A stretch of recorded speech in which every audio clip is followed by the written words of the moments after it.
समय सार एक्चुअल में हमने एक्चुअली विषय लेना है समय सार, लेकिन थोड़ा सा हम समय पे बात करेंगे कि समय सार क्यों, क्या इसका होगा, समय का सार क्या हो। जब काल है तो उसका सार क्या है। तो यहाँ पर समय जो है वो आत्मा के लिए आया। तो समय आत्मा, आत्मा कैसे कह दिया हमने, इस पे क्या सिमिलरिटी है। तो यहाँ पहले तो है कि समय के बारे में हमने जानता है कि कितने तरह से, 7 तरह यहाँ लिखा हुआ है, लेकिन सूत्र कृतांग में 32 प्रकार से समय का विविधता बताई हुई है। कितना ऐसे ऐसे अलग अलग है, समय के कितने प्रकार हो सकते हैं, कैसे कैसे उनको कहा है। तो यहाँ पर भी कुछ एग्जाम्पल लिए हैं कि समय का अर्थात है काल का।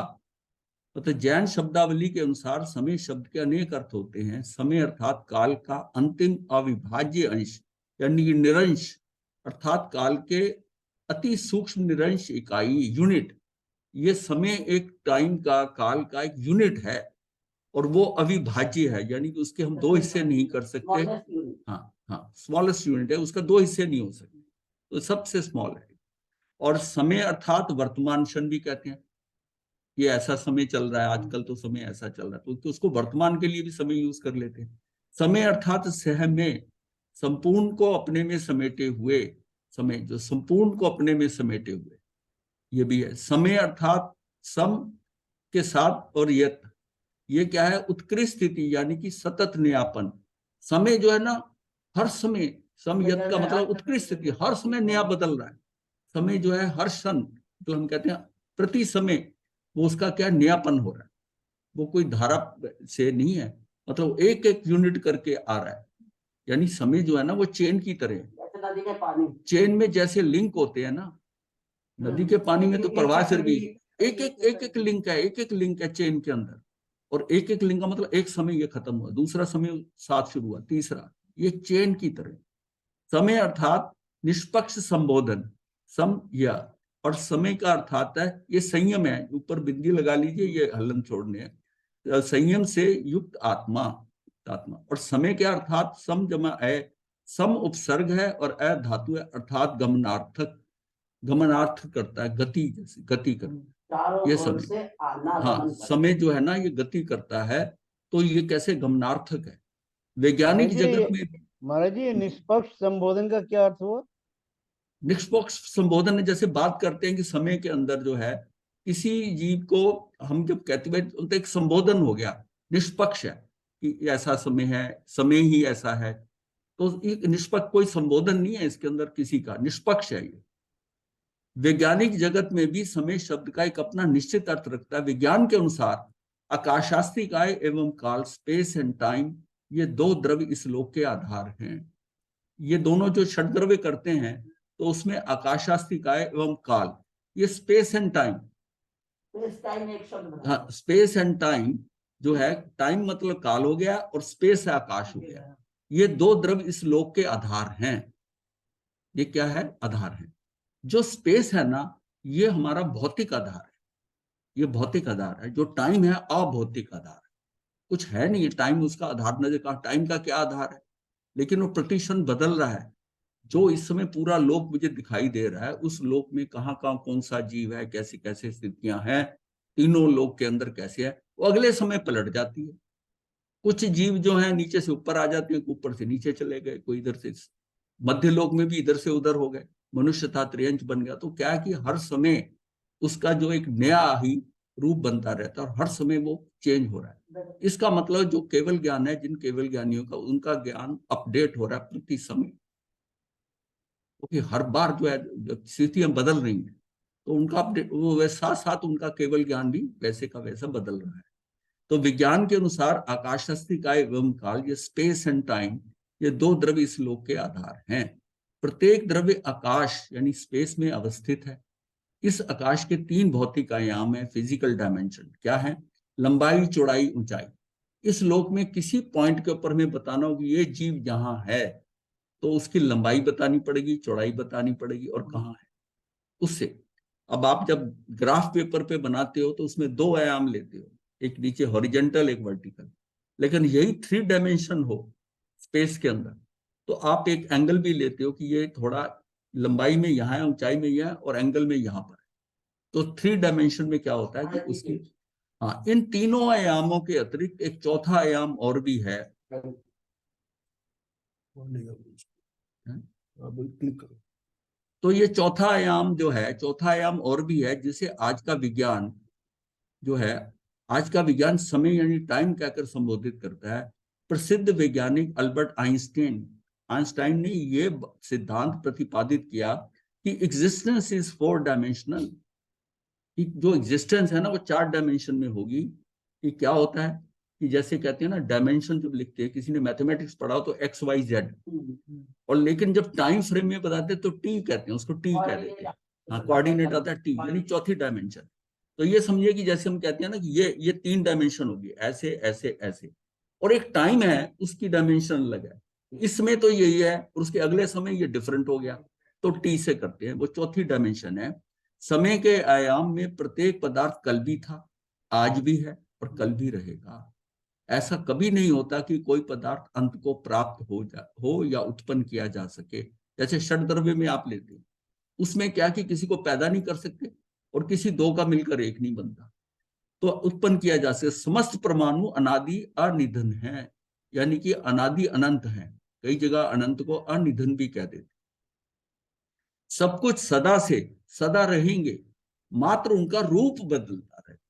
रूप उनका बदलता रहता है, पर्याय, अवस्थाएं, फॉर्म्स ये बदलती रहती है। और पर्याय जो है वो हाँ, वो एक एक समय की पर्याय आ रही, वो जो पर्याय बदल रही है, तो उसमें यह है, एक समय की भी हो सकती है जो कि नेचुरल है, जो स्वाभाविक है, जो हमें दिखाई नहीं देती, और वो पर्याय जो हम बनाते हैं वो बहुत ज्यादा, जैसे कि ये पेन बनाया गया मोल्ड के अंदर डालकर, ये पर्याय बदल गई, उस प्लास्टिक की पर्याय बदली, पर ये एक समय की नहीं है, ये लंबे समय चलेगी। हाँ। समय और क्षेत्र पर ये समस्त जगत आधारित है।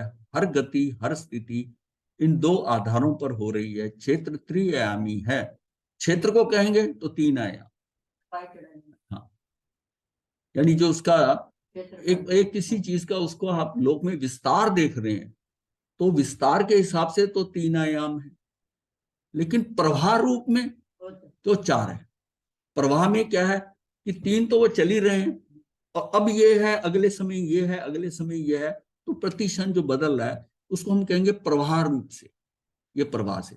और विस्तार रूप से वो वहां श्लोक में विस्तार से बताते हो 3 डायमेंशन। तो हमारे शास्त्रों में चैनम कालम चैनम समय नहीं, वो हाँ, वो वही बात है, वही बात है कि उसमें वो उस काल में, उस समय समय चतुर्थ आयाम है। इसमें जीव का पुद्गल गति, इसमें जीव का पुद्गल गति कर रहे हैं।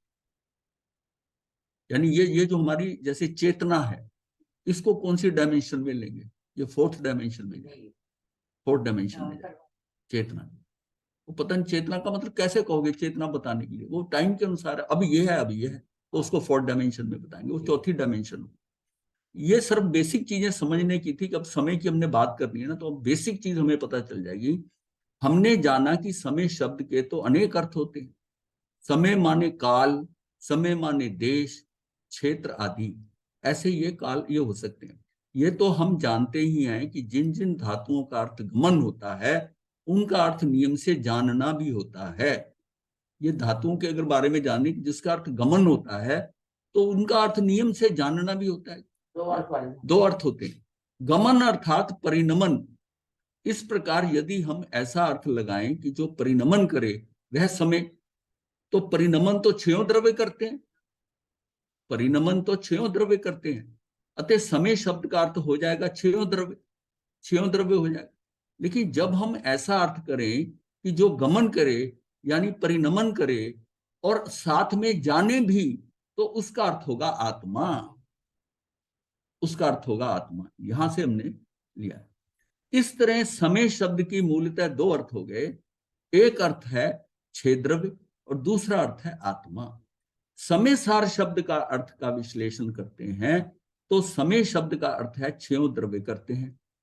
तो सार का अर्थ होता है कि इन 6 द्रव्यों में से श्रेष्ठ सारभूत पदार्थ आत्मा। ये सार क्या है? सार में है कि जो उसमें जो संपूर्ण पदार्थों में ये आत्मा ही सारभूत है। ये सार किसका? इसी का ही है। यदि हम समय का अर्थ आत्मा करते हैं, यानी 6 द्रव्य की बजाय हम आत्मा करते हैं, तो सार का अर्थ है द्रव्य कर्म, भाव कर्म और शरीर आदि 9 कर्मों से रहित शुद्ध आत्मा होता है। तो ये समय सार की बात है। समय सार का मैं कहने का मतलब है शुद्ध आत्मा। जब हम कहते हैं ना मात्र ज्ञान, ज्ञान मात्र आत्मा, ज्ञान मात्र मतलब शुद्ध, उसमें कुछ भी अज्ञानता नहीं है, यानी कि उसमें तीनों चीजें, ये जो पौद्गलिक हम तीनों का जिसका हमारे साथ आत्मा के साथ संबंध होता है, द्रव्य कर्म, भाव कर्म, शरीर आदि। तो द्रव्य कर्म का हमें पता है कि ज्ञानावरण कर्म आदि, भाव कर्म राग द्वेष आदि, ये विकारी भाव, ये भाव कर्म हो गए, और शरीर आदि 9 कर्म, ये क्या है, ये अपना शरीर से लेकर माता पिता, ये धन दौलत, ये जो बाहर दिखाई दे रहा है सारा, इसको हम शरीर आदि कहते हैं। और यही दिगंबर मान्यता में 9 कर्म कहते हैं कि 9 कर्मों से ये कुछ नहीं है, वो जहाँ कुछ है वो है। तो सूत्र कृतांत के प्रथम अध्ययन में समय शब्द के कई मतलब 32 के अर्थ बताए हैं। समय शब्द काल, आगम, सिद्धांत, मत, आत्मा अनेक अर्थों में प्रयुक्त होता है। मतलब ये क्या है कि अनेक अर्थों में प्रयुक्त हो रही है। यहां हमें समय शब्द का अर्थ आत्मा लेना है कि जो आत्मा एक साथ परिणमता भी है और जानता भी है, वो समय कहलाता है। उस समय समय कहलाता है। लक्षण है। हाँ, क्योंकि संसार के सब पदार्थ परिणमन कर रहे हैं, हाँ, लेकिन जान नहीं रहे। तो भी बताया ना कि 6 द्रव्य है, 6 द्रव्य के 6 के द्रव्य जो है परिणमन कर रहे हैं। अगर परिणमन ही सिर्फ परिभाषा हो तो फिर 6 द्रव्य को कहो।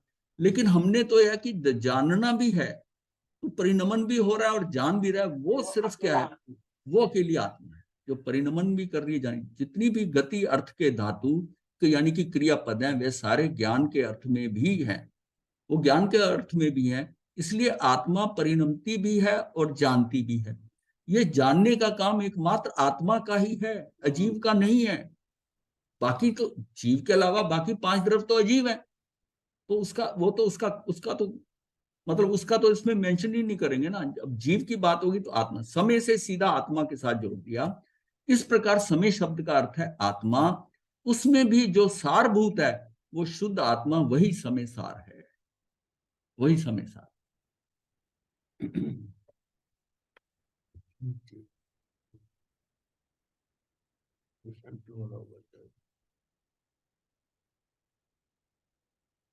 लंबा है नहीं, ये तो नहीं है बीच वाला। लेकिन महाराज जी समय के साथ आत्मा में परिणाम जो होता है, लंबा लेकिन लग रहा वो था ना इसलिए नहीं था। हाँ जी बोलिए, क्या कह नहीं, रहे हैं। समय के साथ आत्मा के गुणों में थोड़ी फर्क आता है महाराज जी, आत्मा उसमें भी चेंज। तो, आत्मा भी परिणमन कर रही है।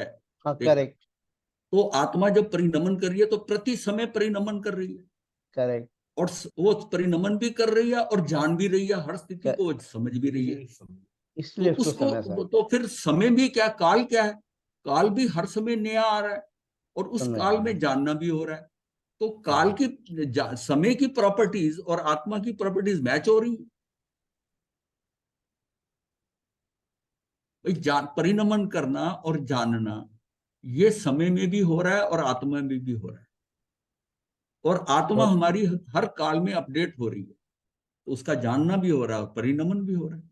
समय बीतता जा रहा है, आगे बढ़ते जा रहे हैं, और परिणमन भी हो रहा है। थोड़ा जान रहा है। हाँ, समय नहीं जानता, समय के अंदर जाना तो जा रहा है ना, अंदर जाना है, अंदर तो अदरवाइज जो दोनों को फिर समय कैसे कह दोगे। इसे परिणमन के परिणमन वो सिर्फ कर रहा है, जानना दोनों भी हो अर्थ रहा है, समय के अंदर जानना भी हो रहा है। दोनों अर्थ घटित दोनों होते अर्थ हैं। घटित होते हैं, तभी मैच होगा, दोनों मैच हो कि समय जो है वो भी जो है हर समय आप जान रहे हो, और समय परिणमन भी कर रहे हो। और आत्मा का भी यही स्थिति है कि जानना हो रहा है उसमें। भाई जानना तो आत्मा में ही होगा, पर वो काल तो समय के अनुसार बदल रहा है ना। तो उसमें भी अब अगर हम समय को लेंगे, वो भी एक द्रव्य है। चट द्रव्य में एक काल भी द्रव्य है, उसका एक यूनिट समय है। उसमें क्या हो रहा है, उसमें प्रति समय परिवर्तन हो रहा है, और उसमें जानना भी हो रहा है प्रति समय। और समय स्वयं नहीं जान रहा। समय स्वयं जानने की बात नहीं हो रही। नहीं हाँ। नहीं, समय स्वयं नहीं जाने, समय तो कैसे जानेगा, जानना तो सिर्फ आत्मा का। ये द्रव्य क्या जीव जान सकता है, प्रॉपर्टी तो उसी की बाकी द्रव्यों में तो केवल परिणमन घटित हो रहा जब है। ये बात हमने कह दी कि अजीव जो है, अजीव को नहीं लेना, ये जीव का है। जो बोला है ना कि बताते हुए कि जीव जो है, अजीव के साथ इसको लिंक नहीं करेंगे। वो 6 द्रव्य जो है ना, उसमें 5 अजीब हैं, उसमें काल भी आ गया अजीब के अंदर। पर उसके कारण जानना और परिणमन होना, मतलब यह शब्द है कि आत्मा को समय क्यों कह दिया, आत्मा को समय क्यों कह दिया। परिणमन तो 6 द्रव्य हो रहे हैं, ये जान रहा है, ये जान रहा है, ये जान रहा है, ये जान रहा है, तो उसका समय का अनुसार है, समय में भी जानना हो रहा है, जानना हो रहा है, और वो परिणमन भी कर रहा है। उसमें हो रहा है ये बात नहीं हो रही, जानना हो रहा है, उस काल में जानना हो रहा है, इसमें भी हो रहा है, हाँ, उससे भी हो उससे रहा भी है, हो रहा है, हाँ, जानना हो रहा है, हाँ, सारा हो रहा है। तो इसलिए दोनों को, मतलब ये डेफिनेशन कोई कहता है कि ये समय को, आत्मा को समय का क्या मेल हो, तो ये समझना जरूरी है, याद करना। कई बार समझेंगे तब आएगा, कई बार समझेंगे, ये मतलब थोड़ा सूक्ष्म सूक्ष्म है, सूक्ष्म। तो समय शब्द के वैसे तो अनेक अर्थ होते हैं, समय माने काल, समय माने देश, क्षेत्र आदि, लेकिन यहाँ समय शब्द को आत्मा के अर्थ में लिया गया है, क्योंकि यह अभिष्ट है। इस पैरे को एक्सप्लेन करने के लिए वो पहले वाला जो है ना 2 पेज, वो इसलिए बताए हैं। ये बहुत स्थूल है, इससे समझ नहीं आता कि समय शब्द के वैसे तो अनेक अर्थ हैं और उसमें हमने इसको आत्मा ले लिया। अगर यही सीधा कहेंगे तो आप कहेंगे क्यों ले लिया, क्या इसको रूढ़ी से ले लिया हमने कि इसको हमने समय कहता है तो उसको आत्मा नहीं, उसका रीजनिंग है, लॉजिकली लिया है। समय सार में उस शुद्ध आत्मा का वर्णन किया गया है जिस शुद्ध आत्मा के आश्रय से सम्यक दर्शन, सम्यक ज्ञान और सम्यक चरित्र की प्राप्ति होती है। ये समय सार वो शुद्ध आत्मा का वर्णन किया गया, ये शुद्ध आत्मा है। अब यही हमने बात करनी कि शुद्ध आत्मा क्या, शुद्ध आत्मा है ये क्या है, कि उसमें द्रव्य कर्म, भाव कर्म और नौ कर्म, ये शरीर आदि वो हट गए, मतलब ज्ञान मात्र आत्मा, ज्ञान मात्र। यदि हम ऐसा अर्थ लगाएं, महाराज जी, इस समय को देश और क्षेत्र से क्यों लिंक किया है? हाँ है, समय ऐसा भी है, कई जगह समय को देश जो है, जब आप 32 प्रकार से देखा ना, देश के लिए भी है उस समय, उस काल में देश के लिए भी समय, कि ऐसा समय नहीं था उस समय पर। देश और क्षेत्र के आदि कई मायने रखे हुए हैं काल के समय के। पर आप पूरी सारे देखेंगे सूत्र कृतांक के पहले अध्ययन में ही आपको वो सारी डिटेल मिल जाएगी। अब उस 32 हाँ 32 प्रकार से उसके भेद किए होंगे, 32 प्रकार से समय। अब ऊपर 6-7 तो हमने बताई ही है, ये जो रेलेवेंट थे हमारे समझने के लिए, अदरवाइज 32 के है। ये सब्जेक्ट समय सार का है, वो हमने इसको एक्सप्लेन करने के लिए एडिशनल ऐड किया। इतनी जल्दी नहीं आएगा, हाँ ये आ जाएगा, यदि हम ऐसा अर्थ लगाएं कि जो परिणमन करे वह समय, तो परिणमन तो 6 द्रव्य करते, वही बात रिपीट हो रही है, द्रव्य करते हैं, अतः समय शब्द का अर्थ हो जाएगा 6 द्रव्य। लेकिन हम ऐसा अर्थ करें कि जो गमन करे यानी परिणमन करे, साथ में जाने भी, तो इसका उसका अर्थ होगा आत्मा। जब हम समय शब्द का अर्थ आत्मा करते हैं तो सार का अर्थ है द्रव्य कर्म, भाव कर्म, नौ कर्म से रहित शुद्ध आत्मा। यह बड़ी सारांश में लिखा गया, वो थोड़ा एक्सप्लेन कर दिया गया था। ज्ञानावरण आदि 8 कर्म और उनकी उत्तर प्रकृतियां हैं द्रव्य कर्म, और आत्मा में जो मोह राग आदि ये जो हैं, ये भाव उत्पन्न होते हैं, उन्हें भाव कर्म कहते हैं। और शरीर, स्त्री, पुत्र, मकान, जायदाद, रुपया, पैसा, हिरण, स्वर्ण, ये जितने भी हैं बाह्य पदार्थ को नौ कर्म यानी शरीर आदि कहते हैं। ये 3 चीजें होगी, इन तीनों चीजों से हटके जो है उसको हमने समय सार, समय सार शब्द क्या है, समय सार कर्म के, हाँ कर्म का उदय 2 प्रकार से, कर्म का उदय 2 प्रकार से फलते हैं। कर्म का जब उदय आता है तो क्या होता है, जीव के भावों के रूप में, भाव है ना, स्वभाव है, विभाव है, तो भावों के रूप में परिवर्तन हो जाएगा। ऐसा कर्म उदय में आया कि जीव विभाव में चला गया। और एक संयोग के रूप में, जो हमें संयोग मिलते हैं, निमित्त मिलते हैं, जो है उसमें भी, मतलब जिसमें कर्म का उदय आता है ना, वो 2 तरह से आता है। एक आपके भावों में परिवर्तन करता है, और एक आपके जो है वो संयोग जो है आपके पौद्गलिक आता है। एक का असर तो पुद्गल में आएगा, उसी का कर्म उदय में हुआ, और एक भाव में आएगा। क्योंकि जब कर्म बंधा था, कर्म बंधा था मिथ्यात, अवृत्ति, प्रमाद, कषाय योग से, उसमें भावों का फैक्टर अलग था और कर्म करने का मिथ्यात का अलग था। उसमें भी हमने बताया था कि 2 तरह से वो पांचों के पांचों 2 तरह से होते हैं, 2 तरह से होते हैं। फिर आपको ये पुण्य का भी बताया था, पुण्य में भी द्रव्य पुण्य और भाव पुण्य बताया था। तो मतलब ये जो भाव है हमारे, इस कर्म के उदय में, इस कर्म के उदय में मेरे भाव ऐसे हो गए, मेरे भाव इतने उत्कृष्ट हो गए। अब इसको हम एग्जाम्पल से समझते हैं कि शालीभद्र का जीव वो उस समय वो बच्चा नादान है, उसके कर्म का उदय आया, संगम के उसका बाद। ऐसा पुण्य कर्म का उदय आया कि एक मांस खमन वाले महाराज जो है ना उनके यहाँ पहुंच गए। ये पुण्य कर्म का उदय था। उस पुण्य कर्म के उदय में उसके भाव जो थे साथ में, ये तो कर्मों के हुआ, कर्मों से संयोग आ गया, और भावों से उसके अंदर आत्मिक स्थिति ऐसी हो गई कि इतना उत्कृष्ट भाव आ गया कि जो उसने पहले आधी थाली डालने की सोचा था, अब उस भावों में आधा पूरा कुछ नहीं, पलट दे। उस टाइम पलट दिया, और पलटने के बाद इतना भाव ऐसे कि उसको महसूस ही नहीं हुआ कि मैंने तो कभी खाई नहीं है, कैसे। तो वो, और माता को भी नहीं बताया, और वो ऐसे दे दिया जैसे उसकी थी ही नहीं। मतलब इतनी विरक्ति उस चीज से जो उसने माता से झगड़कर जिद कर कर बनवाई थी, और उसको उसने ऐसे त्याग दिया। उस समय उसकी आत्मा की स्थिति क्या थी, ये उस कर्म के उदय में जब उसने कर्म बांधा था, ये पुण्य कर्म बांधा था, उसमें भावों में इतना उत्कृष्ट स्थिति थी, एक्सट्रीम पे स्थिति थी कि इस समय वो कर्म उदय में आ रहा है पुण्य का, उस कर्म के उदय में वो महात्मा आ रहे हैं, और उस समय उनके द्रव्य कर्म तो उचित थे, लेकिन भाव कर्म भी एक्सट्रीम पे चले। अब जिसके ये होते हैं कि अब मम्मन सेठ है, उसको भी द्रव्य कर्म सही था, लेकिन उसने भाव कर्म वैसा नहीं बांधा। उसका भाव कर्म बहुत शॉर्ट टाइम के लिए था, जैसे ही उसने उसको दिया भाव पलट गए। भाव। अब ये बात है कि कर्म बांधते हुए जो हम क्रियाएं करते हैं, उन क्रियाओं को उस समय मेरा, तभी कहते हैं कि गोचरी बहराते हुए साधु संत का करते, आपका भाव अहो भाव होना चाहिए। बात द्रव्य की नहीं है, उनको क्या दे रहे हो, किन भावों से दे रहे हो। मतलब खेल सारा जो है ना, वो द्रव्य कर्म के पुद्गल का। आप किसी को कुछ कहते हैं ना, चाहे दान में 1 रुपया दे दो, चाहे इसमें इतना दे दो, मात्रा की बात नहीं है, दे क्या रहे हो बात नहीं, दे कैसे भाव से रहे। अपने भाव जो है ना, ये जो भाव कर्म है, ये शुद्ध बनाते जाए। द्रव्य से तो आपकी सीमा है, आप कितना कर सकते हो, पर भाव अगर उत्कृष्ट होंगे तो छोटे छोटे द्रव्य के भी कर्म जब आएंगे ना उदय में, तो भाव बड़े उच्च हो जाएंगे। इसलिए भावों को संभालना है।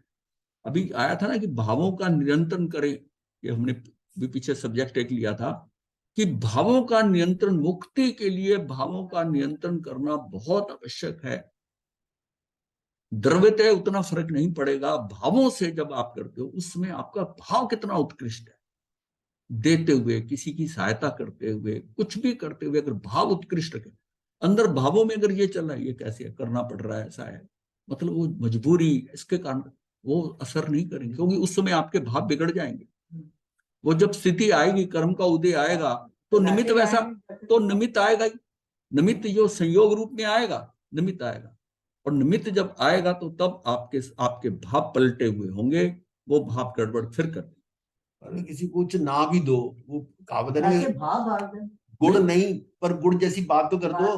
हाँ, वो तो है ही है ना, वो तो नौ पुण्य के अंदर आता है ना। 9 पुण्य के अंदर जो है, उसमें किसी के मन से भी किसी के बारे में उत्कृष्ट सोच लिया कि इसका कल्याण हो जाए, तो उस समय उसके उस भावों से जो समझोगे, मतलब हमारी द्रव्यता अगर हमारी मतलब इनकम कम हो रही हो, लेकिन भावता बहुत कर लेनी चाहिए, ये हमें बहुत काम आएगी। जब वो कर्म उदय में आएगा ना, उसमें अब आप भाव आपके कंट्रोल में, थोड़ी कर्मों के अनुसार संयोग भी मिल रहे हैं और भाव भी है, तो भाव जो है ना, उस भावों को अपने को उत्कृष्ट करते जाओ, अहो भाव से जो भी करो, दिल से करो, मन से करो, मन वचन काया एक रूपता हो, सब कुछ सही हो जाएगा, नाम कर्म भी बढ़िया होगा, सब कुछ बढ़िया होगा, और भाव भी बढ़िया है, और वो आगे आपकी स्थिति अगले 2-4 भव के अंदर कहाँ की कहाँ ले जाए। इसलिए भावों को नियंत्रण करना बहुत ही जरूरी है मुक्ति के। हर समय यही कोशिश रहे कि मेरे भाव उत्कृष्ट, मेरे से किसी का भला हो जाए, मेरा किसी का इसमें कार्य हो जाए, तो हम भावों को संभाल कर रखें। कोई आपसे नाराज भी हो रहा है ना, पर उसका भला ही चाहो, उसका भला ही चाहो, क्योंकि नुकसान आपका है, नुकसान आपका है। कि आपने भाव, जब कहते हैं ना कि भाव दूसरे का नुकसान नहीं है, तेरा ही नुकसान है, वो समझ नहीं आती। तेरा नुकसान क्यों है? कि तूने इस काम के करते हुए उसके प्रति जो भाव किया, ये भाव आएगा आगे, इसलिए नुकसान तेरा ही है। इस तरह समझो इसे, नुकसान तेरे ही। वही करके आए होंगे, वो आगे हाँ। आगे आप जो करेंगे वो आगे। ये जब समझ में आता है, अब हर जगह कर्म बताया गया ऐसे कि मिथ्यात आवृत्ति परमार्थ के शायद से, बहुत कम जगह लिखा हुआ है कि ये दो रूप से हो। ये आश्रम जो हो रहा है दो तरह से हो रहा है, हाँ, द्रव्य से भी हो रहा है, भाव से भी हो रहा है। और भाव बहुत इंपॉर्टेंट। हमने सिर्फ स्थूलता ली है, द्रव्य से उत्पन्न हो रहा है, लेकिन भाव से उत्पन्न होता है। उससे मेरा भाव, मैं कह रहा हूं द्रव्यते पुण्य ना भी हो, ये बात हमने कई बार की है। द्रव्यते आपके पास बढ़िया मकान नहीं है, बढ़िया गाड़ी नहीं है, ये नहीं है, पर भाव पुण्य इतना है कि आप संतोष में हो, शांत हो, बस मस्ती में हो अपनी में। आपको कोई दिक्कत ही नहीं हो रही कि मेरे पास कम पैसा, बस मेरा गुजारा हो रहा है, ठीक है, बड़ा आनंद है। वो कहते हैं ना कि रोटी पानी ढंग से चल रहा है, बस क्या है दिक्कत। ये उसका भाव पुण्य है, इसको अमीर कहेंगे। हाँ। महाराज जी, हाँ जी। भाव से आश्रव आता है, ये तो समझ में आता है। द्रव्य से आश्रव कैसे होते हैं महाराज? द्रव्य से आश्रम, द्रव्य जब कभी आप कोई शुभ या अशुभ कर रहे हो तो भाव भी तो साथ चल रहे हैं ना। हाँ, तो भाव से तो कर्म जो बन आश्रव रहे होता है। हैं, क्या हुआ? भाव से तो आश्रव होता है, ये तो समझ में आ गया महाराज जी। योग है ना, योग भी तो साथ लग रहे हैं, मन योग वचन काया के। लोग सही हो। वो द्रव्य भी कर्म, योग कर्म है। तो तो एक्चुअल। वो तो उसके साथ लगेंगे ही महाराज जी। हाँ लगेंगे तो सिर्फ तभी है ना, वो जो अच्छा, लगेंगे ओके, वो समझ गया, समझ गया। वो मैं जब समझ गया लगेंगे मैं। तो उदय में हाँ, आएंगे। समझ लगते गया। हुए जब वो छूटेंगे, उसमें जैसे बांधे थे वो भाव भी आत्मा के वैसे हो जाएंगे। ये इंपॉर्टेंट पॉइंट है बहुत समझने का, कि हमें अब ज्यादा जो है ना, हम बात सारी हम अपनी द्रव्यों से करते हैं। इसके पास ये है, ये बहुत अमीर है, ये बहुत अच्छा है। हमारा सारा मापदंड क्या है? पैसा, वैभव। पैसा और वैभव हमारा जो दिखने में आता है, उससे हम कहते हैं यह बहुत पुण्यशाली। आपने कभी उस पुण्यशाली उसको कहा है जिसका रोटी पानी सिर्फ चलता है, बट वो आनंद में मस्त है, उसको कोई टेंशन ही नहीं हो रही, वो अंदर बिल्कुल शांत है, चलो ठीक है आज का गुजारा हो गया, ठीक है, वो मस्त है। वो वो जो है ना, उसका वैभव बहुत ज्यादा है, वो उसको बहुत आगे तक ले जाएगा। और जिसका ये गाड़ी और ये सब मकान देख रहे हो ना, ये इसी भव में खत्म होकर और ये पाप करके वो नीचे जा सकता है। वो अमीर है वास्तव में, और जिसको हम अमीर नहीं समझते। छोटी सी घटना है। हाँ जी। एक बस में काफी भीड़ थी, हम्म। और उस बस में एक सामान्य से दिखने वाली महिला, जो कि मजदूर थी, मजदूरी का काम करने वाली, तो वो बैठी थी सीट पर। तो फिर कोई दूसरा आ गया, कोई बच्चा आ गया, कोई बूढ़ा आ गया, कोई औरत आ गई जिसके पास वो छोटा बच्चा है, यानी वो सबके लिए सीट देती रही। उसके बाद में सीट खाली भी हो गई, तो भी वो खुद नहीं बैठी, दूसरों दूसरों को सीट उस पर बिठाती रही। ऐसे करते करते काफी देर हो गई। एक जो पढ़ी लिखी औरत थी, कहीं जॉब करती थी, वो शुरू से बैठी थी, वो उस महिला को नोटिस कर रही थी। तो उसने फिर उस महिला से पूछा, जब वो लास्ट में बिल्कुल बैठी सीट के ऊपर, तो उसने उससे पूछा, बहन मैं काफी देर से देख रही हूँ।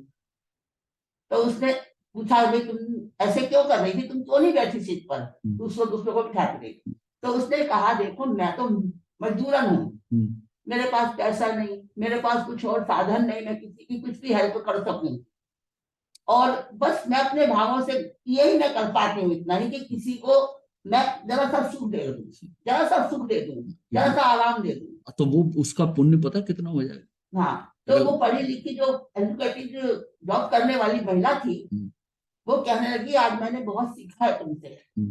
ठीक है, छोटी सी घटना है। हाँ ठीक है। हर समय हमारे मन में ऐसा भाव रहे, मैं किसी की हेल्प करूं, हाँ, किसी का मतलब मेरे मेरे द्वारा हो जाए। और मेरे जब द्वारा हो रहा है तो मैं मात्र निमित्त मात्र हूं कि मेरे हाथ से हो गया, ये भी नहीं कि मैंने किया, ये भी भावना। उसी में कहते हैं, गुंडारे गुड़ की बात कह दे। हाँ। श्रीमान जी फरमा रहे थे, कर्म का उदय ही दो प्रकार से फलते हैं, एक जीव के भावों के रूप में और एक संयोग के रूप में। एक संयोग के रूप में ज्ञानावरण आदि घाती कर्मों के उदय से आत्मा में अज्ञान, मिथ्यात, क्रोध, मान, माया और लोभ आदि जो विकारी परिणाम आते हैं, उन्हें भाव कर्म कहते हैं। और विशेषकर अघाती कर्मों के उदय से हमें ये शरीर मिला, स्त्री पुत्र मकान वैभव आदि संपत्ति आदि मिली, जो है मिली, आर्य देश मिला। हम ऐसे कुल में पैदा हुए कि जिसमें मांस मदिरा का सेवन नहीं होता और माता पिता धार्मिक होने से अच्छे संस्कार जीवन के प्रारंभ में ही सहजता से ग्रहण हो गए, सहजता से ग्रहण हो गए। तो कर्म के उदय से जो भी संयोग मिलते हैं उन्हें नौकर्म शरीर आदि कहते हैं। ये तीनों को एक्सप्लेन कर दिया। इस प्रकार कर्म 3 प्रकार का हो गया, शरीर आदि, भाव कर्म और द्रव्य कर्म।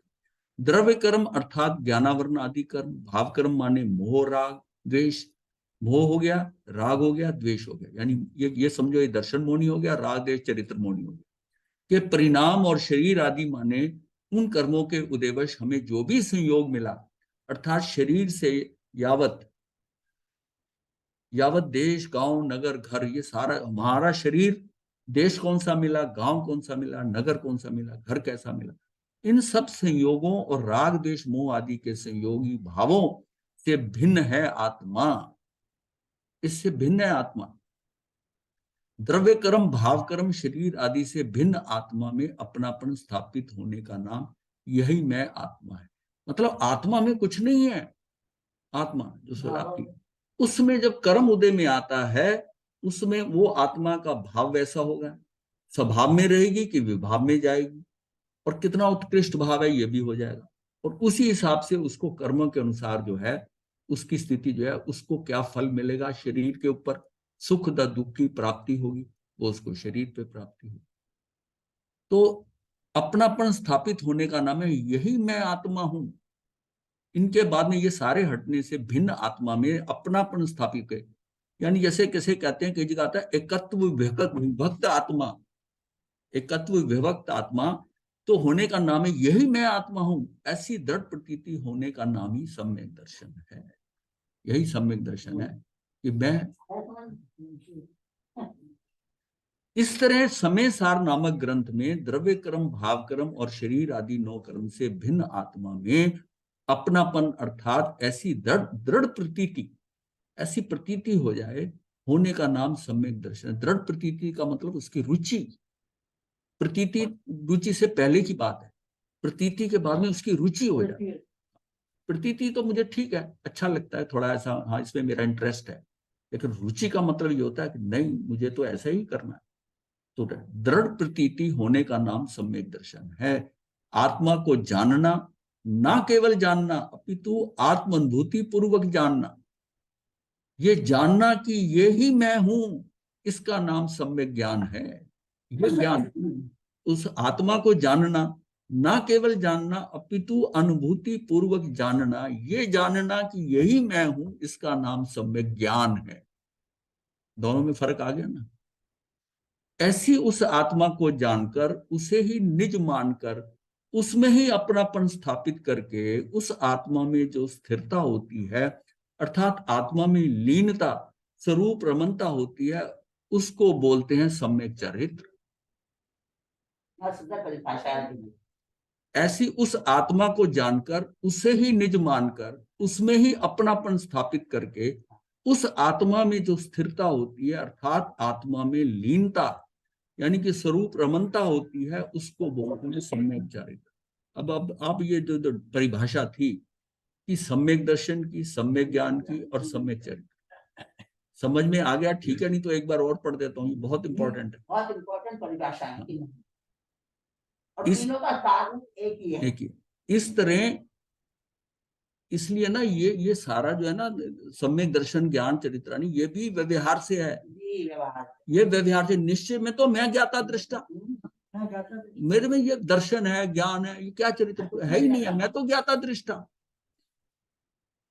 इस तरह समय सार नामक ग्रंथ में द्रव्य कर्म, भाव कर्म और शरीर आदि 9 कर्म से भिन्न आत्मा में अपनापन अर्थात ऐसी दृढ़ प्रतीति होने का नाम सम्यक दर्शन है। जैसे मैंने बताया था कि एक बिजली कौंधी और आपको वो चीज दिखाई दी, अरे ये है, मतलब इतना समय समझ लो कि ये है, आपको एकदम रोशनी, बिजली चमकने की जो रोशनी अंधकार में, उतने में आपको दिखाई जाएगा, क्योंकि आपके अंदर अंधकार है, उसमें एक रोशनी चमकेगी और उसमें होगा वो स्थिति नजर आएगी, उसमें स्थिति नजर आएगी, और वो आपका सम्यक दर्शन, वो आपका सम्यक दर्शन। आत्मा को जानना, ना केवल जानना अपितु आत्म अनुभूति पूर्वक जानना। एक जानना किसी के बताए से जानना हो रहा है, एक खुद जानना, स्वयं में जानना हो, जानना ये जानना कि यही मैं हूं। अब इसको भेद विज्ञान जो है ना, बताया नहीं जा रहा, उसको भेद ज्ञान दिख रहा है कि शरीर अलग है, आत्मा अलग है, और ये भी है कि ये मैं हूं। मतलब उस समय उसका भेद नहीं है, ये एक और ये मैं हूं, द्वैत नहीं है उसमें, क्योंकि जो उसको देख रहा है वही वो है, इसलिए उसको पता चल रहा है ये तो मैं हूं। बाहर से जब बताया जाता है वो अलग बात है, जब मैं स्वयं उसको देख रहा हूं, किसी और एंगल से तो देखना, क्योंकि देखेगा वही, जो देख रहा है वो समझ रहा है कि ये मैं तो ये हूं, तो फिर ये कौन है, ये अलग है, ये अलग है। जैसे किसी आदिवासी को हाँ वही रसगुल्ला बताना, हाँ ऐसा होता है, मीठा होता है, गोल होता है, नरम होता है, एक तो वो हो गया। एक जब उसको खुद को खाएगा, वो उसको खुद खाएगा तो खिलाया जाए, तो वो होती है उसकी अनुभूति, प्रतीति। वो कहते हैं ना, खीर बना के, खीर ऐसी होती है, दूध डाला, चावल डाला, ये सब करके, अरे भाई इतना बताने की बजाय एक चम्मच भर के उसके मुंह में डाल दो ना, अच्छा ये मतलब अब उसने चख ली, हाँ चख ली, तो उसको स्वाद आने की क्या जरूरत है, उसको दूध का भी स्वाद आ जाएगा, चावल का भी आ जाएगा, उसके सब देख रहा। तो ऐसी उस आत्मा को जानकर, उसे ही निज मानकर, उसमें ही अपनापन स्थापित करके, उस आत्मा में जो स्थिरता होती है, अर्थात आत्मा में लीनता स्वरूप रमनता होती है, उसको बोलते हैं सम्यक चरित्र। सम्यक दर्शन, सम्यक ज्ञान और सम्यक चरित्र, इन तीनों की युगपत होने को ही मुक्ति का मार्ग कहते हैं। समय सार ग्रंथ में कुंद कुंदाचार्य ने शुद्ध आत्मा का वर्णन किया है, जिसके आश्रय से सम्यक दर्शन, सम्यक ज्ञान और सम्यक चरित्र की प्राप्ति होती है। कुंद कुंदाचार्य मंगलाचरण के पश्चात तत्काल दूसरी गाथा में बताते हैं कि जो दर्शन, ज्ञान और चरित्र में स्थित है वह स्वे समय है, और जो पुद्गल कर्म के प्रदेशों में स्थित है, पुद्गल कर्म, वो पर समय। जो अपने अंदर है वो स्वे समय में, जो पर में है, बाहर जो पौद्गलिक जिसके ऊपर जा रहा है वो पर समय। जिस आत्मा ने अपने शुद्ध स्वभाव को पहचाना है और उसमें ही अपनापन स्थापित किया है, जिस आत्मा ने अपने शुद्ध स्वभाव को पहचाना और उसमें ही अपनापन स्थापित किया है, उसे ही निज जाना, उसमें स्थित हो गया है, वह स्वे समय है, अर्थात सम्यक दृष्टि, सम्यक दर्शन, ज्ञान, चरित्र से संपन्न मुक्ति मार्ग पर आरूढ़ है। जिसको हम सम्यक दृष्टि कहते हैं, हाँ, उसकी ये पहचान, ये पहचान।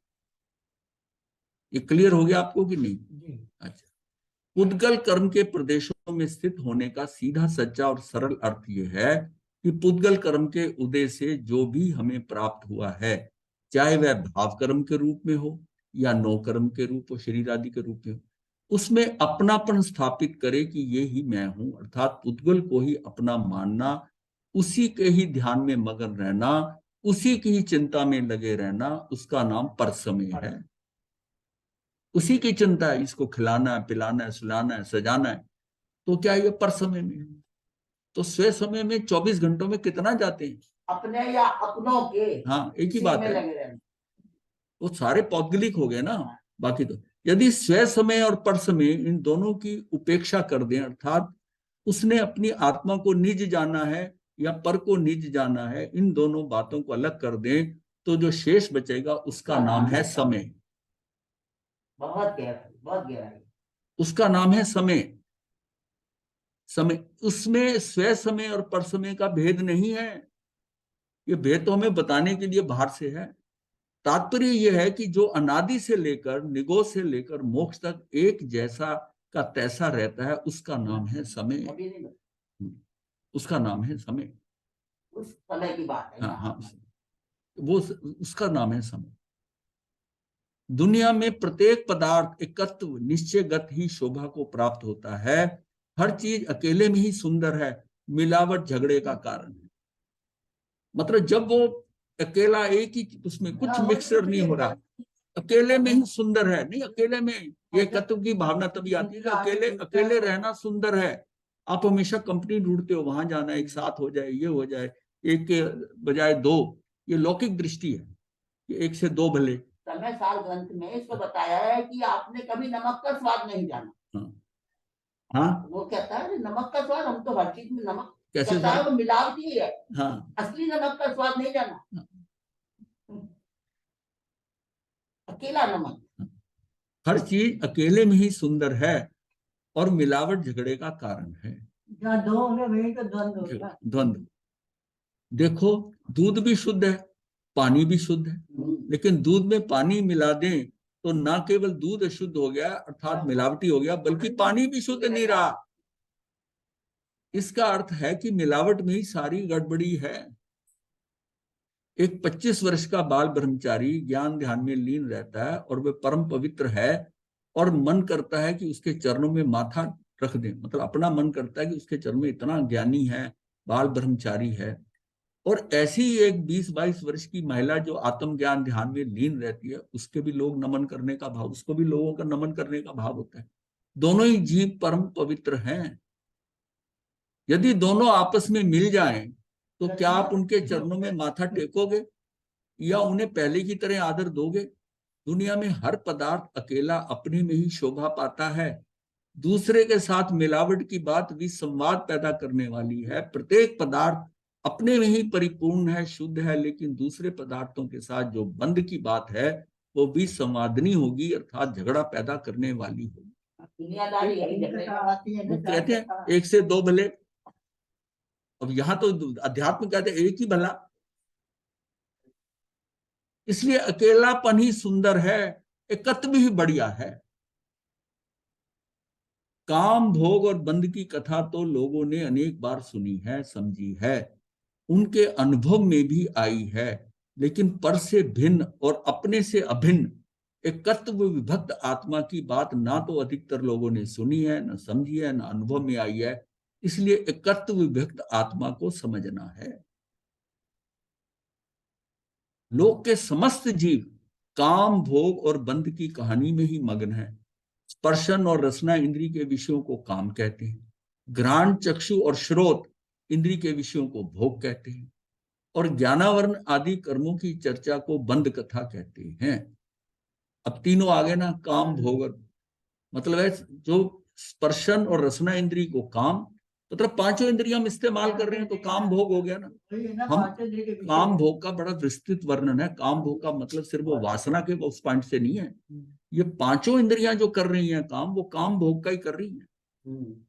काम भोग और बंध और ज्ञानावरणी आदि कर्मों की चर्चा को बंध कथा कहा है। एक प्रकार से यहाँ पूरा करना अनुयोग यानी धर्म कथा अनुयोग की चर्चा को बंध कथा कहा गया।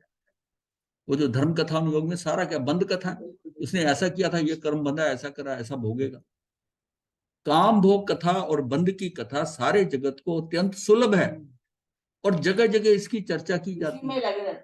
समय सार के मोक्ष अधिकार में बहुत स्पष्ट शब्दों में कहा है कि बंध की चर्चा करने से और बंध का ज्ञान होने से बंध का नाश नहीं होता। हम क्या है, हम बंध की चर्चा करते हैं, बंध का ज्ञान करते, बंध कैसे होगा, तो कहते हैं हाँ बंध ऐसे होगा, आश्रम होता है, पुण्य होता है, पाप होता है, ऐसे कर्म बंध होता है, पर इससे बंध का नाश नहीं होता। क्या भोजन के ज्ञान से या भोजन की चर्चा से हमारी भूख नहीं मिटती? तो हमारी भूख नहीं मिटती तो बंध की चर्चा और बंध का ज्ञान ही जाने से बंध का नाश नहीं होता, अर्थात मुक्ति की प्राप्ति नहीं होगी। अगर भोजन की चर्चा कर दें और फिर हमारी उससे भूख संतुष्ट हो जाएगी क्या? भोजन की चर्चा कर दी, कोई कहे तो उसको भोजन का सुना दिया, बहुत बढ़िया था, उसकी तो भूख और चमकेगी। आचार्य देव फरमाते हैं कि भेद विज्ञान करना होगा, बंध से भिन्न आत्मा को जानना होगा, भाव बंध अर्थात मोह राग द्वेष से भिन्न आत्मा को जानना होगा। बंध और आत्मा में भेद विज्ञान करके और बंध पर से उपयोग हटाकर आत्मा पर उपयोग ले जाना, ये मुक्ति की प्राप्ति का उपाय है। उपरोक्त व्याख्या से यह निष्कर्ष निकलता है कि श्री कुंद कुंदाचार्य के समय में भी ऐसी ही स्थिति थी। मतलब काम भोग की कथा उसमें भी होती थी, 2000 साल से पहले की बात है। संसार तो हमेशा से ऐसा ही रहा है। ये तो है ही है। तो भोग बंद की कहानी समस्त लोक में सहज और सुलभ है। तत्व निश्चय गत आत्मा की बात ना तो पूर्व में सुनी, और यदि सुनी तो समझी नहीं, और समझी भी है तो अनुभव में नहीं आई। पहले तो सुनी नहीं, सुनी तो समझी नहीं, और समझी तो अनुभव में नहीं आई। यदि पूर्व में आत्मा की कथा हमने गहराई से सुना होता, वह हमारे अंदर उतरी होती, तो हम उस खोटे काल, खोटे क्षेत्र में पैदा नहीं होते। हम इस खोटे काल में, 5वें आरे में, भरत क्षेत्र में पैदा नहीं हुए होते। ये खोटा काल और खोटा क्षेत्र, इतना शुक्र करो कि धर्म सही मिल गया, वो खोटा नहीं मिला। हाँ, माता पिता नहीं खोटे मिले, पर क्षेत्र और काल ये खोटा मिल गया। महाविद्य में हम भी पैदा हो सकते थे, लेकिन इस क्षेत्र में क्यों आए? जो वहां गड़बड़ करता है ना महाविद्य में, जैसे यहां से काले पानी भेजते हैं ना, कोई गलत काम करता है, इसको काले पानी भेज दो, महाविद्य से वो भरत क्षेत्र में भेज दो। आते हैं लोग, महाविद्य से वर्णन है कि महाविद्य से आया भरत क्षेत्र के अंदर, तो फिर महाविद्य उसको पेनल्टी, उसको भेजा ना वहां पर, तू वहां के लायक है। मतलब महाविद्य से भरत क्षेत्र में भी आ जाते हैं? हाँ, वो बता तो रहा हूं, वहां पर वो जो कार्य कर रहा है, तो वहां सब उच्च आत्माएं नहीं होती है। यहां पर अगर आप रहते हुए चौथे आरे में जैसी स्थिति थी, वैसा अगर कार्य, ध्यान, ये सब कर रहे हो, तो आपकी स्थिति है कि क्षेत्र और देश के हिसाब से आप यहाँ 5वें आरे में रहते हुए चौथे आरे की बातें कर रहे हो, चौथे आरे का आपका सारी स्थिति है, तो आप चौथे आरे में जाओगे। बीच में सिर्फ बाधा किसकी? पुण्य की पड़ जाती है, देवगति से जाकर वहां जाएगा। अगर पुण्य नहीं हो तो वो सीधा भी जा सकता है, लेकिन ऐसा सीधा जाने वाला एक आध केस आगमों में आता है, ज्यादा नहीं। पर एक जाता है तो इसका मतलब जाना हो सकता है, लेकिन यहाँ करते करते जब हम अच्छी स्थिति होती है, हम पुण्य में भी पड़े रहते हैं, तो पुण्य से वो देवगति में भोगना पड़ता है पुण्य। तो मतलब यह 5वें आरे से चौथे आरे, और जो चौथे आरे में महाविद्य में है, वो 5वें आरे की हरकतें कर रहा है वहां पर, वो यही आएगा ना। अब उसको, उसका दोबारा जन्म वहां थोड़ी होगा, वहां चौथा आ रहा है, उसकी हरकतें चौथे आरे वाली नहीं है। और जिनकी हरकतें 5वें आरे में और खराब हैं, वो छठे आरे में आएंगे। भाई जैसा आपने पुरुषार्थ कर रहे हो, वैसा ही आपको क्षेत्र और काल वो वैसे ही मिलेगा ना, क्षेत्र और काल। तो यहाँ जो बताया है ना कि हमें क्या है कि खोटा काल मिला और खोटे क्षेत्र में, मतलब हमने पूर्व में कहीं कुछ गड़बड़ की है, जो 5वें आरे में। इतनी ज्यादा गड़बड़ नहीं की थी, जो थोड़ा ठीक किया कि इस नहीं, और ज्यादा ठीक किया होता तो, आर्य क्षेत्र में आ गए, और छोटा थोड़ा अच्छा किया होता तो एरावत में जाते। हाँ। एरावत में जाते, वो इससे सुपीरियर है थोड़ा सा, हालांकि वहां भी 5वां आ रहा है, लेकिन उत्तर दिशा में है। यहाँ सबसे ज्यादा खराबी दक्षिण दिशा की। अब आता है पहले, अब पहला जो इसके में आता है जीव अजीव, मतलब है जीव अजीव अधिकार। इसमें जीवाधिकार, और अच्छे से करो। एक बार पढ़ने से समझने से नहीं आएगा, इसी ऐसी है जैसा को इसको। और प्रश्न वगैरह उसमें, या तो थोड़ा रिपीट, थोड़ा ये जीव का और अजीव का थोड़ा जान के फिर ध्यान में आएगा। जीवाधिकार जो है, इसमें जीव अजीव को अलग कर दिया ना, जीव अजीव है तो जीवाधिकार में जीव के निज स्वरूप का कथन कर उसे पर पदार्थों और पर पदार्थों के निमित्त से होने वाले विभावों से पृथक निरूपित किया है। नो कर्म, यानी कि शरीर आदि मेरा नहीं है, हाँ मेरा नहीं है। द्रव्य कर्म मेरा नहीं है, भाव कर्म भी मेरा नहीं है। इस तरह इन पदार्थों से आत्म तत्व को पृथक सिद्ध करके गे गायक भाव या भाव्य भावक भाव की अपेक्षा भी आत्मा को गे तथा भाव्य से पृथक सिद्ध किया है। या तो इसकी गे मात्रा आएगी, हाँ, गे तथा भाव्य से पृथक सिद्ध किया। जिस प्रकार दर्पण अपने में प्रतिबिंबित मयूर से भिन्न है, उसी प्रकार आत्मा अपने ज्ञान में आए हुए घटपट आदि गेयों से भिन्न है। देखिए, उसमें दर्पण के अंदर जो उसके अंदर प्रतिबिंबित हो रहा है, मोर का चित्र प्रतिबिंबित हो रहा है, तो उस समय वो अलग है, उसको कुछ फर्क, हाँ, उसी प्रकार आत्मा अपने ज्ञान में आए हुए घटपट आदि ज्ञेयों से भिन्न है। हम दर्पण में चेहरा देख रहे हैं, हाँ तो हमारा जो चेहरा उसके अंदर दिख रहा है, हाँ वो जो प्रतिबिंब दिख रहा है, हाँ, वो प्रतिबिंब अलग है और दर्पण अलग है। दर्पण अलग, दर्पण अलग। आत्मा अपने ज्ञान में आए हुए घटपट आदि ज्ञेयों से भिन्न है, और जिस प्रकार दर्पण ज्वालाओं के प्रतिबिंब से संयुक्त होने पर भी तज्जन्य ताप को, हाँ, मतलब अगर उसमें कोई फ्लेम हो, आग जलती दिखाई जाए, तो वो जो शीशा वो गर्म थोड़ी होता है, वो नहीं होता गर्म, ताप से उन्मुक्त रहता है। उसी प्रकार आत्मा अपने अस्तित्व में रहने वाले सुख दुख रूप कर्म फल के अनुभव से रहित है। जिस तरह उसमें जो मोर का प्रतिबिंबित हो रहा है, अब आपकी आत्मा में भी ऐसी प्रतिबिंबित हो रहा है। इसी प्रकार आत्मा अपने अस्तित्व में रहने वाले सुख दुख रूप कर्म फल के अनुभव से रहित है। जो सुख दुख हो रहा है आपको, वो इस पे हो रहा है, शरीर पे हो रहा है, और शरीर से जुड़े हैं तो आप दुखी दुखी और सुखी हो रहे हैं। अगर आप शरीर से अलग हैं तो फिर कुछ नहीं पता चलेगा। तो मतलब क्या है कि दर्पण ज्वालाओं के प्रतिबिंब से संयुक्त होने पर भी तज्जन्य ताप से उन्मुक्त रहता है। इसी प्रकार आत्मा अपने अस्तित्व में रहने वाले सुख दुख रूप कर्म फल के अनुभव से रहित है। इस तरह प्रत्येक पर पदार्थों से भिन्न आत्मा के अस्तित्व का श्रद्धान करना जीव तत्व के निरूपण का लक्ष्य है।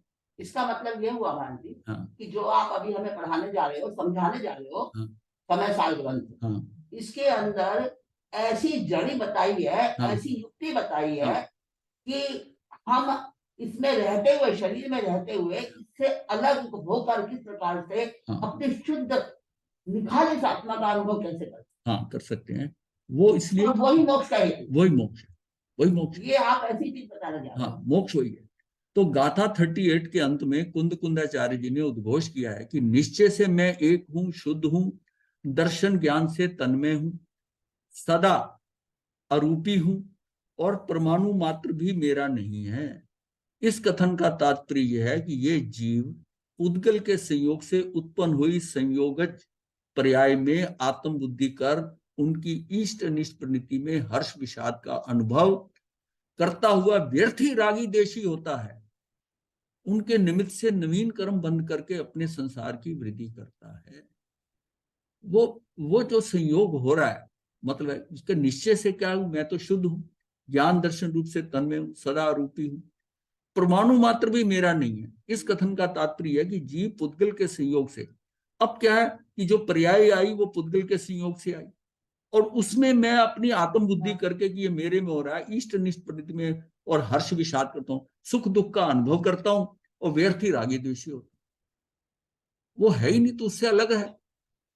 बस सुकुमार जी हाँ जिस परिचय को हाँ, ऐसे सह गए, सुख अंगारे रखे, सुख दुख होगा नहीं ना, होगा ना, वो विभक्त है। तो वो सारा आप बताने जा रहे हो। हाँ, विभक्त है। हाँ, उनके निमित्त से नवीन कर्म बनकर अपने संसार की वृद्धि करता है। जब ये जीव पर पदार्थों से भिन्न निज शुद्ध स्वरूप की और लक्ष्य करने लगता है, तब पर पदार्थों से इसका ममत्व भाव समेत दूर होने लगता है। जीव के साथ अनादिकाल से कर्म नो कर्म रूप पुद्गल द्रव्य का संबंध चला आ रहा है। मिथ्या दशा में ये जीव शरीर रूप नो कर्म की परिणति को आत्मा की परिणति मानकर उसमें अहंकार करता है कि इस रूप ही मैं हूं, ऐसा मानता है। अतः सर्वप्रथम इसकी शरीर से पृथकता सिद्ध की है। इसके बाद ज्ञानावरणी आदि द्रव्य कर्म और राग आदि भाव कर्म से भी इसकी पृथकता दिखाई है। ये थोड़ा सा ऐसा है कि इस पे थोड़ा, ये इतना जितने पहले विषय किए हैं ना, ये उतना सरल नहीं है, लेकिन ये भी मुश्किल नहीं है। इसको आपको करना है, मतलब बार बार करना। हम इसको कई बार रिपीट करेंगे, लेकिन आपने इसको समझते जाना, ग्रहण करते जाना है। ये जो अब जिस स्टेज पे अब आ गए हैं ना, अब हमने इनको समझना है। अभी बहुत सरल सरल हमने बहुत कर लिया। हाँ, तो ये जो है ना, समय सार, नियम सार, प्रवचन सार, ये सारा जब करेंगे, फिर आप एक बार कर लेंगे ना, इसको रिपीट करेंगे, और फिर दोबारा से अगर हम वही काम करते हैं जो पहले करे हैं 380-85 क्लासेस में, आपको कितनी बड़ी अच्छी तरह ग्रहण होंगे वो बहुत से सरल लगेंगे। अभी इसमें थोड़ा सा जो है आपको थोड़ा परिश्रम ये करना पड़ेगा, इसको पढ़ना पड़ेगा, समझना पड़ेगा। और इसमें देखिए इसके दो तरीके थे समझने। समय सार के अंदर ये गाथाएं हैं। इन गाथाओं को अगर हम ये लें कि एक एक गाथा का मैं आपको अर्थ बता दूं, हर गाथा का सब के बुक मतलब मिलते हैं समय सार के ग्रंथ में। गाथा लिखी है, एक या दो गाथा का नीचे उसका भाव अर्थ लिखा हुआ है, उसका पूरा समझ। ठीक है, तो उसको हम बड़ी आसानी से समझ सकते हैं एक एक अर्थ, बट उसका कोऑर्डिनेशन नहीं होगा। एक एक गाथा को आप जानेंगे ना। अब आप इसको एक बार समझ लें, देख लिए उस गाथाएं को वर्णन करना आसान था। एक गाथा को है गाथा नंबर ये, उसका अर्थ ये, गाथा नंबर ये, उसका अर्थ ये, ऐसा ये सारा समराइज करके हमने तो इसको समझना है कि ये जो हमें काम है इसको सिर्फ टोटली समझना है कि जिसमें इसके 9 अधिकार हैं, 9 के 9 अधिकार हम समझेंगे। ये अधिकार उससे आपको उससे उसके बाद में आप षट द्रव्य को आपको और क्लियर होगा, षट द्रव्य भी क्लियर होगा, 9 तत्व भी क्लियर होगा, आपको और क्लियर हो जाएगा। और ये थोड़ा जिस स्थिति में आप पहले करते रहे हो इसमें थोड़ा जोर लगेगा, लेकिन उत्तम है बहुत। इसको समझना जरूरी है, ये बड़ी क्लैरिटी करे। तो ये तो सब्जेक्ट ऐसा है कि जो कई पंडित ज्ञानी सिर्फ एक ही किताब का अध्ययन करते हैं। जो समय सार का एक्सपर्ट है ना वो समय सार ही करता है। समय सार बहुत रेयर है जो समय सार, नियम सार, प्रवचन सार जैसे हमारे के जैन वगैरह ही करते हैं, वो है। अदरवाइज तो एक में समय सार है तो उसमें समय सार उसके बिल्कुल टिप्स पे रहता है, मतलब गाथाएं याद, ये याद, वो समय सार की उसने मास्टरी की हुई। जो हमने आज सीखा और आज पढ़ा है ना, अगर हम इसको ही अपने अभ्यास में बार बार ले तो बहुत कुछ मिल जाए। आप मुझे ये बताइए, आपने भी समय सार पढ़ा हुआ? मैं 2 साल से इसको कर रही 2 हूँ। साल से आप पढ़ रही हो। आज जो आपने इस तरह इस वे में देखा है, इस वे में नहीं मिला। ऐसे किया कि हमको तैयार मक्खन मिलाएंगे। मतलब यह है कि गाथाओं के अर्थ पढ़ते रहे। गाथाओं के अर्थ पढ़ने के लिए पढ़ा जा सकता है, इसके बाद हम भी कर सकते हैं गाथाओं के अर्थ। लेकिन ये जो सार है ना, समय से शुरू होकर समय सार में, और कैसे हम मतलब इस समय समझना, तभी इसका हेडिंग क्या है, समय सार का मर्म संक्षेप में। इसका जो पूरा हेडिंग है जो इसका वो है, विषय का है समय सार का मर्म संक्षेप में। समय सार बहुत विशाल, उसका एक एक गाथा के हिसाब से ले, वो वैसा नहीं लिया। उसका निचोड़ समझाया गया। और निचोड़ मैं समझता हूँ बहुत इंपॉर्टेंट, निचोड़ बहुत इंपॉर्टेंट। और निचोड़ एक बार आपने कर लिया ना तो गाथा तो आप पढ़ के भी अपने यहाँ पर वो कर सकते हो। मैंने तो बच्चन जब से समय सार को समझना शुरू किया, लगभग 2 साल होने आ रहे हैं, मैं इसी में लगी हुई हूँ और कोशिश कर रही हूँ समझने की। तो मुझे लगा कि इतना लंबा दीक्षा पर्याय अब सार्थक। हाँ, ये तो है। अब जितना स्वाध्याय आप करते जाओगे उसमें जो चीजें यहाँ क्लियर होंगी, ये जो पॉइंट है ना कि भावों से और संयोग से, ये कहाँ क्लियर होता है इतनी कि ये जीव के भावों और संयोग से, ये जो समय सार के मतलब बड़े ग्रंथ जिन्होंने उसके ऊपर अनुशीलन रिसर्च की हुई है, हाँ आएंगे वहां ये आपको ये पता चलेगा। और इसके बिना आप समझ नहीं सकते कि भावों का खेल नहीं समझ सकते, और ये संयोग जो हो रही। तो इम्पोर्टेंट क्या है कि ये जो संयोग से हमें मिल रहे हैं निमित्त, ये कुछ भी नहीं है, कुछ भी नहीं है। खेल तो सारा आत्मा और आत्मा के भावों का है, और वही संभालना जरूरी है, वही संभालना जरूरी है। हम किसमें पड़े हुए हैं, व्यक्ति, वस्तु और परिस्थितियों में पड़े हैं। अगर ये सब उनको बढ़िया मिल जाती है, हम अपने आप को पुण्यशाली समझते हैं। ये सारा तो मकर जाल है। हाँ, ये मकर जाल है सारा। मकर जाल से इसको अच्छा समझना या इसको बुरा समझना, ये दोनों ही खराब है, दोनों ही खराब है। ये अच्छा खराब है, ये इससे तो हटना है, इससे हटना है। क्योंकि जो इसके हटने के बाद आपको जो आएगा ना, वो समय सार है, वो समय सार, इससे हटना। गुरुदेव, हाँ जी। गुरुदेव यहाँ पे एक भाव्य शब्द आया था, उसका अर्थ क्या भव्य है कि कुछ और है उसका अर्थ? आपको हाँ समझाएंगे। हाँ, वो आएगा। आएगा, वो आगे आ जाएगा, अभी अभी है। भाव में, भाव क्या है, भावों में आपकी श्रद्धा है, रुचि है, ये सारा भावों का खेल है। भावों का। सुनंदा जी, आज आप पहली बार शायद अटेंड कर रही हैं, दो सुनंदा है। हैं? पहली बार अटेंड कर रही हैं, और ये मोस्ट डिफिकल्ट है। हाँ ये जी, हम हाँ जी, आज वही। तक पूरे 1 साल के अंदर मोस्ट डिफिकल्ट जो पार्ट है ना, उस पे आए हैं। मतलब मोस्ट डिफिकल्ट का क्या कि इसको समझने के लिए जोर लगता है। हाँ, जब जितने आसान थे उस समय आपने अटेंड नहीं किया, समय नहीं मिला। अब यह है नहीं कि या नहीं, तो अब रात यहाँ पे टाइम डिफरेंस है ना, तो इसलिए थोड़ा आलस हो जाती है कि सोने का टाइम हो जाता है। यूट्यूब पर देखते नहीं, हैं। यूट्यूब पे पड़े हुए हैं सारे। हाँ हाँ, अरे वो अभी हमें पता चला है, तो अच्छा, अभी हम उसमें जाते हैं। लेकिन आपके दर्शन नहीं हो पाए, आप बहुत अलग से लग रहे थे, मैंने कहा चलो आज आपके दर्शन कर दूं। अच्छा। अपने प्रयास को बढ़ाते हम रहिए। इंडिया आ रहे हैं, अभी आएंगे आपके पास। ये सारे फॉरेन से बैठे हैं, बस सारे फॉरेन में से।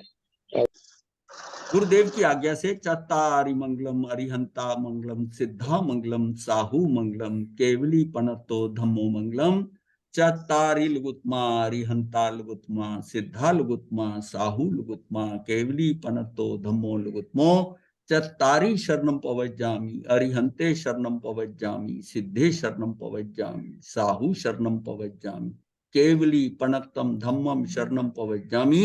ये 4 शरणें दुख हरने और न शरणा कोई, जो भवप्राणी करे आचरण उसका अजर अमर। जय गुरुदेव। गुरुदेव